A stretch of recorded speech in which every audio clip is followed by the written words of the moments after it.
All right, let's say that you saved a child from a speeding car, and that child's parent happened to be a hitman for the mob. And that guy says, I'll tell you what, you saved my kid. I'll take one person out for you for free. I'll give you a freebie. Do any of you have someone in mind who you'd be like, yes, I know exactly who I'd have you take out? So some of you must be living an ego's life. So if you've ever watched the movie The Princess Bride, if you haven't watched The Princess Bride, you are missing out. It is one of my all-time favorite movies. It's just great. But in The Princess Bride, there's this one character, Inigo Montoya. Here's the little clip. Inigo's father was killed by the six-fingered man when Inigo was a kid. And so Inigo spent his life training in swordplay, right-handed and left-handed. He became a master swordsman so that when he found the six-fingered man, he could exact his vengeance. And I won't give it away, but vengeance is eventually served. Inigo finds the six-fingered man and vengeance is served. And at the end of the movie, Andre the Giant is also in the movie. And he's like, so Inigo, what are you going to do now? You found your revenge. And he's like, I don't even know. He's like, I've been in the revenge business so long, that has been my driving purpose my whole life. I don't even know what to do with myself now. And that's when another character's like, how about being a pirate? If you watch the movie, that makes sense.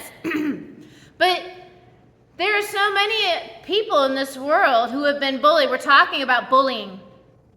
And it is really easy when you have been bullied by someone, when someone has repeatedly, intentionally harmed you, or your kids and your mama bearing it, it is really easy to fall into the trap of wanting revenge, of wanting to become a bully yourself, to wanting to find a way for them to get what they deserve, to get theirs. And that need, that drive for revenge, that drive for justice can ruin us. It can make it so that we live our lives trying to get that revenge. So we live our lives angry. And there's a person who understands this better than anyone, and he was an amazing man, and it's Nelson Mandela. You guys heard of Nelson Mandela? We're all older in here. I think we all probably know who that is. Nelson Mandela grew up in South Africa. He was a black man in South Africa, and he had the best education that a black man could get, which was not a whole lot. And so he became a person, he was like our Martin Luther King. Like, he became a person who was fighting for justice, because at the time of when Nelson was a young man, there was what's called apartheid, and apartheid was sanctioned racism. It was legal racism, kind of like a bad version of our Jim Crow laws, that said that black people didn't have rights and black people were allowed to be repressed, and he fought against that. And because he fought against that, the government got mad at him, obviously, and they eventually threw him in prison for 27 years. And not prison like our guys today who are out playing basketball. Prison like you see in the movies with a pickaxe and he's breaking rocks. Daily he was sent out to do hard manual labor. He had every reason to hate the leadership of the country, to hate white people, to hate the people who put him in that place. Every reason to be that way. And yet here's a famous quote of his: instead of hatred and revenge, we choose reconciliation and nation building. Because here's what's amazing. The guy who was president of South Africa at the time, he saw there was a lot of unrest, a lot of civil unrest regarding racism. If you think about the race riots in Cincinnati, the race riots in California in years past, or even the George Floyd riots, think that for years throughout their country. And finally, the president, he could see that it was going to get worse. And he's like, what can I do to make it not so that we don't have this big war that tears our country apart? And he knew that people looked up to Nelson. He knew that Nelson was a person that people would listen to. So he freed Nelson from prison. In 1990, Nelson was released from prison. And it was huge. It was global news that this man was released from prison. In 1994, he was elected president. The then president in the 90s, when he freed Nelson, they worked together to have an actual election where black people could vote. And Nelson won that election. And they called it the miracle that this black man would win. And there's this great movie, it's a soccer movie with Matt Damon, Invictus, I think is the name of it. And it shows Nelson like taking office the first time. So he walks into the presidential place and it's all these white people in suits. And they're all looking at him like, here we go, he's gonna walk in and fire us all. And instead, he walked in with his people, but he was very systematic, like, you're good at that, and so I'm gonna keep you. And he kept certain people in office that were good at their jobs, even if they were white. Which I think is a real testament to a true leader, because I feel like our leaders come in and clean house and bring in their own people. But instead, what he did, he's like, I want us to be a combined nation, because in those 4 years, between the time he was released from prison and the time he became president, there are 14,000 deaths over racial angst, right? So it was bad. It was this bad climate, and Nelson understood the gravity of the situation he was in. And that situation was, he's got to be very smart, because he could be like, screw you white people, you've hurt my people for so long, we're going to come and we're going to have our revenge. I'm going to clean house, and I'm going to make all these laws so that the white people would put down. But he knew that wasn't the right way to do it. So instead, he was very smart, I think, and he wanted a peaceable solution. In the movie Invictus, he goes to one of the soccer players. This is a true story. And he's like, look, I need something that will bring this nation together. And one thing that all South Africans can agree on is soccer. And so he got the soccer team to he worked with them to try to help bring people together. And it was a hard road for him, because I'm sure he wanted revenge. I'm sure that he was angry at the people who had done that to him. And Bill Clinton was in office at this time, and he and Mandela became friends. And so there's this interview with them, and this is part of what it says. Bill Clinton says, did you really hate them for what they did? Did you hate them for what they did to you? Because I don't know about you, but I think I would hate them for what they did to me. If they put me in prison for speaking for my country and made me break rocks, ruined Nelson's family, if you did all that to me, I think I'd hate them. And this is what Mandela says instead. He says, oh yeah, I hated them for a long time. I broke rocks. I wasn't kidding when I said he broke rocks with a pickaxe like you see in the movies. And I stayed alive on hate. He says, they took everything from me. They took away my wife, which destroyed my marriage. They took away my right to see my kids. They abused me mentally and physically. So not only was he in prison, but he was abused mentally and physically while he was in there. And then one day, he says, one day I realized they could take away my privileges. They could beat me. They could make me work. But what they can't do is take away my mind and my heart. I have to give those things away. And I decided not to give those things away.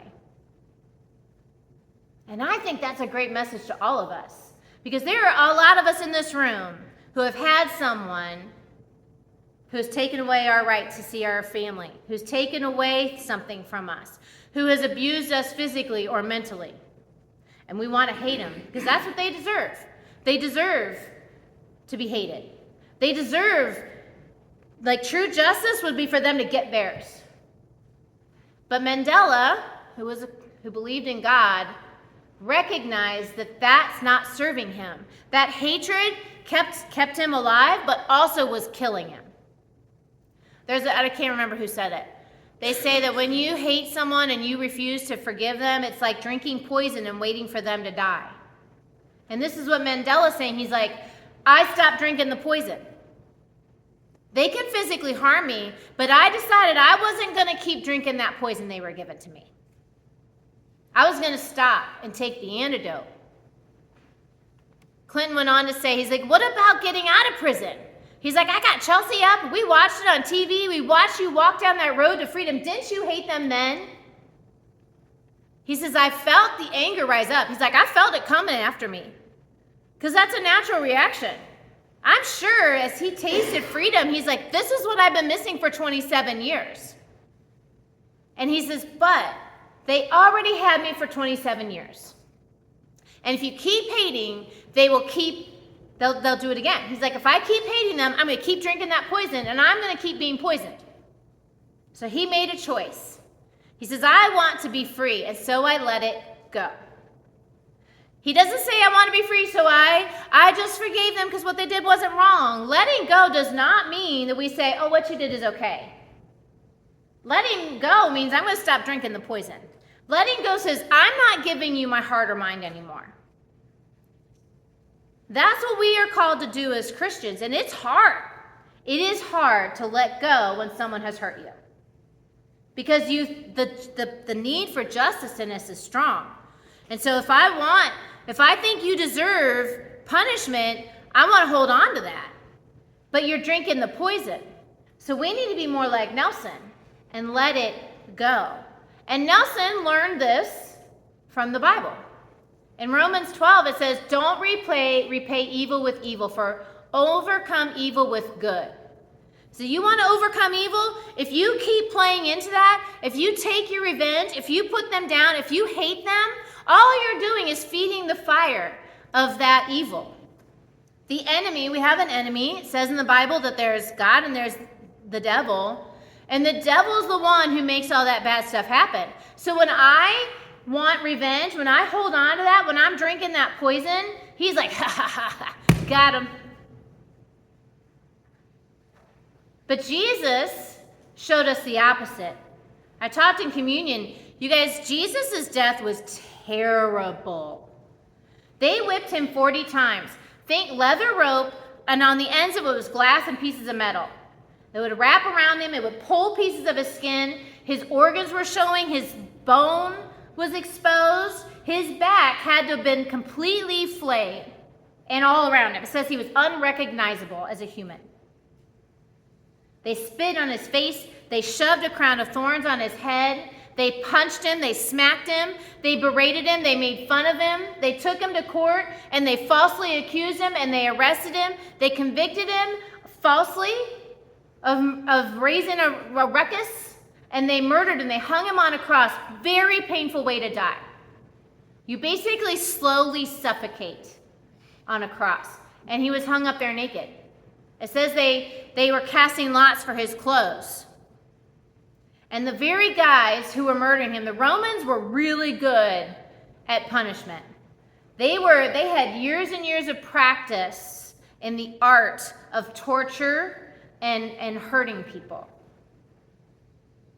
And they were the ones who were doing all this to Jesus. And Jesus is hanging on the cross, being in the act of being murdered, hanging there naked on the top of a hill where anyone could see him, hurting, suffocating, watching people gamble for his clothes.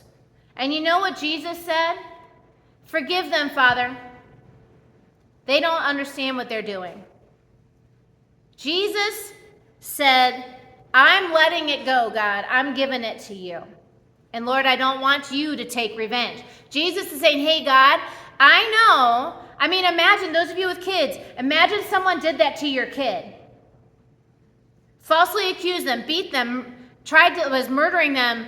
Imagine how mama bear you would get on that. God was feeling that.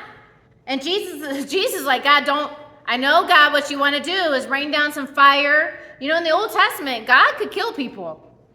He'd shoot them with fire. He'd throw sulfur down on them, turn them into piles of salt. He'd send locusts and stuff to eat them. So God, if God wants, he can take you out. And Jesus is saying, hey, God, let's let it go. I know that what they're doing is wrong. I know that the justice these people deserve is for you to take them out. But I don't want you to do that. Let's let it go. In fact, Jesus came back from life, got back to life 3 days later. He was on the earth for 40 days. For 40 days, he was still alive on the world. And you know what he did? He did not go to the temple courts and like rain down sulfur on the Pharisees. He didn't go after the people who had him murdered. He didn't go after the people who punched him and spit in his face.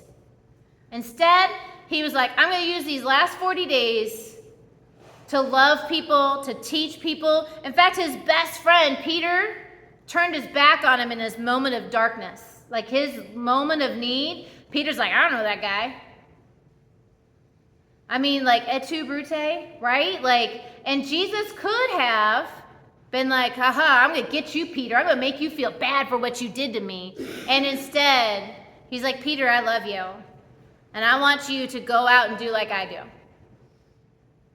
Jesus didn't get revenge. He didn't spend a single minute of his 40 days back alive trying to get revenge on all those people who hurt him. Instead, he just let it go. He knew he had more important things to do, and that was loving people, loving other people. And that is who we are called to be as Christians. When you say yes to Jesus, you understand that Jesus went through all of that for you, because all of us are screw-ups. And a lot of us try to believe that we're good and we try to be good people, but the fact is, we're not. We're all jerks. I have gossiped about people. I have judged people. I very rarely take a Sabbath. I'm sure this dress is a polyester blend. We have done all kinds of things that we're not supposed to. And we deserve death. And Jesus says, forgive. Jesus lets that go when we say yes to him. And so because he forgives that debt of us, we deserve death. That means that those of us who have been bullied, those of us who have been harmed, those of us who want revenge, those of us when I said, hey, who's that hitman going to take? You're like, oh, yeah. We have to let go of that. We've got to take a note from Nelson Mandela, who said, I wanted my life back. I'm going to stop drinking that poison. I'm going to let it go. I'm going to choose reconciliation. I'm going to choose forgiveness. I'm going to choose to move on with my life and put that in my past. That is what we are called to do as Christians. And so, there's another quote from him. He says, no one was born hating another person because of the color of their skin or their background or their religion. People learn hate. And if they can learn hate, then they can also be taught to love. And that comes more naturally to the human heart than the opposite. Some of us have been taught to hate. Some of us were taught to hate by our parents, our grandparents, our friends. He's like, we got to go the other way. Our job as Christians is to teach people to love instead, to let go, to forgive instead, to stop drinking the poison,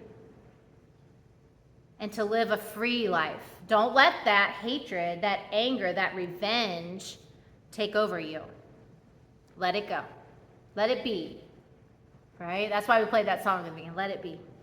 So, I dare you. Every week I give you 4 tangible things you can do to try to put this into practice.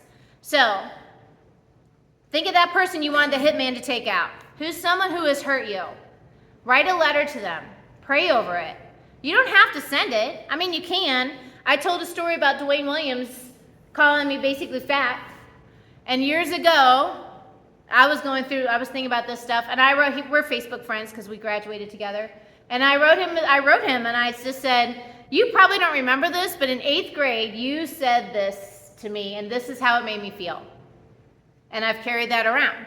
And he was like, oh my gosh, I am so sorry. He's like, I never meant to hurt you. I didn't mean, he's like, I don't remember that conversation, but I always liked you as a person, so I really don't think I meant it that way, but I'm really sorry that I made you feel that way. And maybe your person will be like, screw you, I don't care what you think. It's possible. They might ignore it. They might return to sender. I don't know. You don't have to send the letter, but it is cathartic to write that letter and say, I'm letting go of the hurt that you caused me. You can ask God, Lord, is there someone I need to forgive? And that's going to be hard. I'm going to tell you, When you've really come to hate someone, it is a process to let go of that. It's hard. But God can walk you through that process if you ask him to. If you say to him, God, I am not feeling this. I don't want to forgive them. They're a jerk and they deserve justice. But I know that I'm supposed to. I know I'm supposed to forgive and let go. Would you help me? Because I really don't want to do it. You could read, whoop, this clicker is not my friend today. You could read Luke 23 or Romans 12. Read the story of Jesus' crucifixion, or memorize Romans 12:17. And then to engage, talk, if you've got a child or a friend who is struggling with this topic, talk to them about how to handle this. Share this story, maybe share this message. They get put on YouTube. Like, if you know someone who's ate up with the poison, talk to them about that. Help them understand that letting go of that brings them freedom. Because that's really, isn't that more important than justice? Like, we want justice for sure. But isn't them living a life of freedom really important to them, to you, if you care about them? So let's try to be more like Jesus. Try to be more like Nelson and let go of that hurt, let go of our need for vengeance and revenge, and let it go and move on with our lives. And all of God's children said,